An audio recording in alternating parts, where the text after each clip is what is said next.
Hello my dudes, it is I, Primordial Snake of Chaos, and here we have a little continuation to the normal recaps, that being a top 10 power metal albums list of April 2019. So yeah, all the best albums are getting ranked and tossed on here so that you know which ones to go for without having to watch an hour-long video describing each of them. So for the sake of keeping this relatively brief, let's head into it. First, I'll say there are 3 honorable mentions here which all nearly made the cut, but fell off a little bit short of it all, those being Solarus with Darkest Days, March Against the Tides with From a Realm Turned Scorn, and the Nightmare Stage with When the Curtain Closes.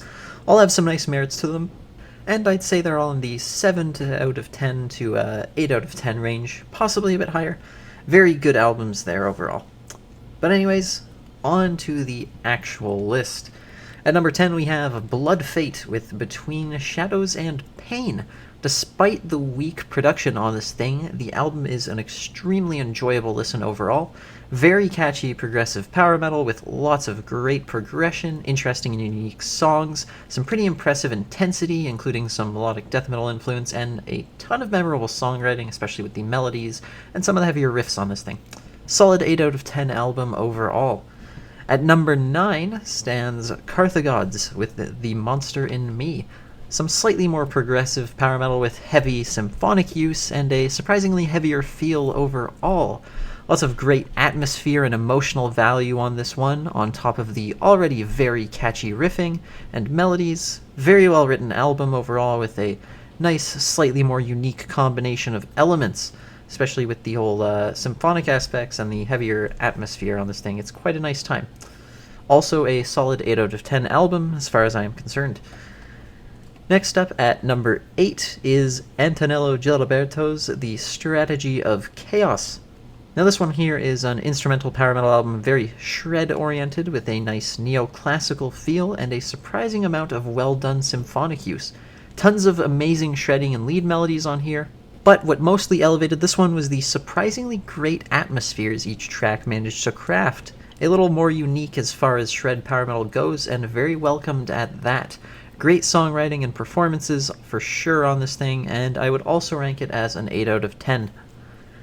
Next at number 7 we get Scarlet of Else with Metamorphosis. Unsurprising considering how great this release is, some very pristine J-power with lots of quality songwriting, some nice variety including more intense melodic death metal portions and jazzier inclusions, all that fun stuff. Tons of very catchy and impressive moments throughout this thing, definitely a release that I'll be happy to return to, and the album currently stands at an 8 out of 10 for me. After that, at number 6 we have Cantus with the Anastoria. This one is some pretty blessed progressive power metal, very melodic stuff, and some nice sci-fi themes as well. And overall, I think it does best what I love about most power metal. It's super uplifting and is extremely fun to listen to. Practically every single song on here is packed full of tons of joyous emotion. On top of that, there is quite a bit of nice progression, tons of great variety on this thing. It's all around a really quality experience. Definitely somewhere in the 8 to 9 out of 10 range, I would say. Next album we have here at number 5 is Eat the Fallen by Ravenous. This one is a super fun release and a relatively more well-known one, I think, and it's definitely pretty deservedly praised.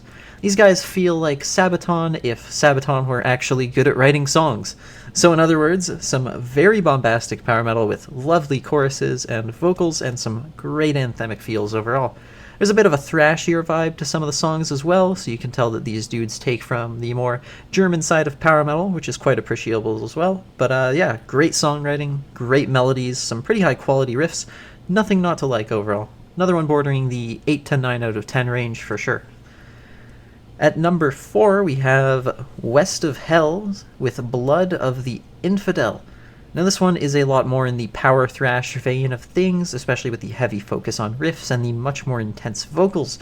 On top of that, though, this thing is quite a progressive release as well, with tons of non-standard song structures and quite a bit of very cool variety throughout.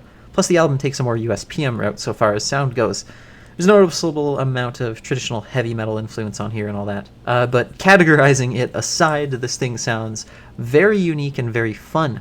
Super heavy release with tons of great riffs, some surprisingly varied and amazing vocals, and some pretty strong melodies too, all with a really energetic and aggressive vibe.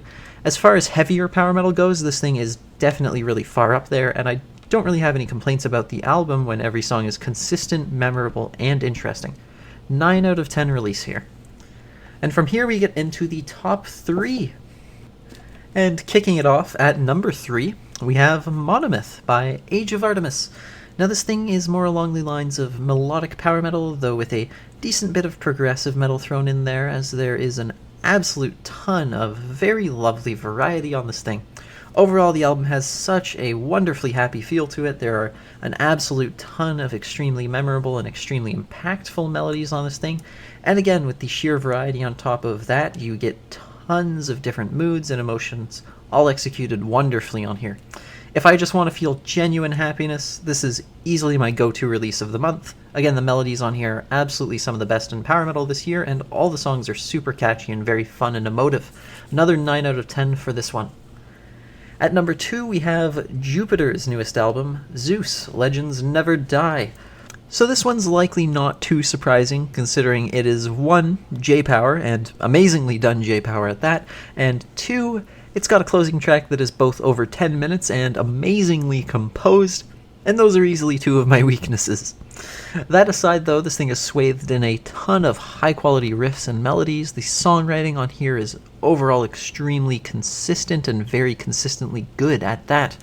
You've got a decent amount of stylistic variety, tons of parts which are more serene or beautiful, tons that are quite fun and energetic and uplifting, and your fair share of more aggressive and heavy portions as well.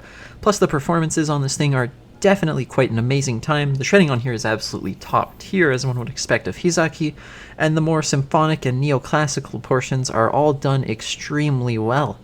So yeah, even though it's surprisingly not my favorite from the month, this is definitely one of the best power metal albums so far this year, and I'd rate it a 9 out of 10 as well. And finally, at number 1, the best power metal album of April is Meridiem by Tanagra. Maybe surprising to some, considering I feel like I got a lot more out of this album than most other people did from what I've gathered, but I absolutely love this thing. Some amazing progressive metal here. Meridiem easily has some of the most memorable melodies coming out of power metal this year. The riffs are super on point, and overall their songwriting just works so wonderfully well.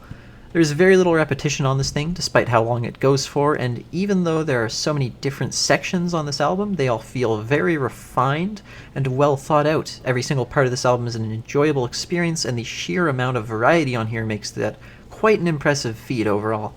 Furthermore, this thing easily has the best atmosphere out of any of the releases this month. Every single song on here is swathed so deeply with such wonderful and varied atmospheres, you will feel a ton of very potent emotion listening through to it. And I've definitely gotten some shivers at the more hype parts on this album. All the performances are quite great as well. Overall, I don't particularly have many complaints here. Plus, any album that makes this amount of really long songs work as well as it does is definitely deserving of high praise. Even though this thing is at number 1, I wouldn't call it perfect necessarily. There are still some portions that can be touched up on, as with everything on this list. Most notably, I think the production could use a little tweaking overall, but in any case, the album is amazing, and I highly recommend checking it out. Another easy 9 out of 10 from me. And yeah, that about covers it. All of my favorites from the month of April this year. And God, it was a good month too. Like, the fact that there are even 10 albums released all in one month that were actually 8 out of 10s or higher is a little bit baffling, to be honest. For one genre at least. Super consistent month for quality power metal, so I definitely can't complain. Anyways, I do have first impressions videos for each of the individual albums on this list that you can go watch as well if you need more detail on any of them, and if you haven't heard any of the releases on this list, I would definitely recommend checking the ones that you haven't heard out. If you're at all a fan of the respective styles that each release is going for, then these albums will certainly be worth your time. And per usual, feel free to leave a comment if you have anything to say. Since I'm a huge fan of discussion, Go ahead and leave me a like if you like the video, and if you want similar future content, then subscribe for that. As always, I have been Empyrean Serpent, and thank you for watching.